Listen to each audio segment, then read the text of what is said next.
Surgery awareness diseases పెంచడం కోసం ఈ ప్రోగ్రామ్ చేస్తారు. అంటే వాస్కులర్ డిసీజెస్ అంటే మన కాళ్ళల్లో రక్త సరఫరా తగ్గిన, మన చేతుల్లో రక్త సరఫరా తగ్గిన, మన మెడ భాగంలో రక్త సరఫరా తగ్గిపోయినా సరే ఈ ప్రాబ్లమ్ డిస్కస్ చేయడం కోసం, ఈ అవేర్నెస్ పెంచడం కోసం ఈ ప్రోగ్రామ్ చేస్తున్నాం.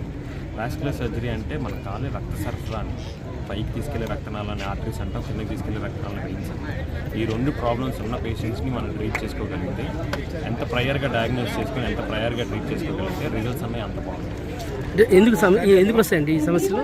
అంటే వయసు రీత్యా పెరుగుతున్న మన హ్యాబిట్స్ అవ్వచ్చు, స్మోకింగ్ హ్యాబిట్స్ అవ్వచ్చు, డయాబెటీస్ అవ్వచ్చు, ఒబిసిటీ అవ్వచ్చు, కొంతమంది జన్యుపరంగా కూడా రావచ్చు. ఆ రక్తనాళాలు ఇబ్బందులు ఉన్న వాళ్ళందరికీ ప్రాబ్లమ్స్ రావచ్చు.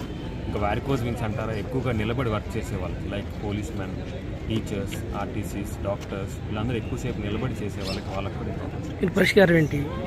ముందుగా గుర్తించగలిగితే పేషెంట్స్ కాళ్ళు రక్తనాళాలు ఉబ్బులన్నీ ముందుగా గుర్తించగలిగితే అవి స్టేజెస్ దాటకుండా ఉంటాయి. వీటిలో 6 స్టేజ్లు ఉంటాయండి. మనం 2వ 3వ స్టేజ్లో ఆపగలిగితే ఆపరేషన్ అవాయిడ్ చేసుకోవచ్చు, లేదా కాంప్లికేషన్స్ని అవాయిడ్ చేసుకోవచ్చు.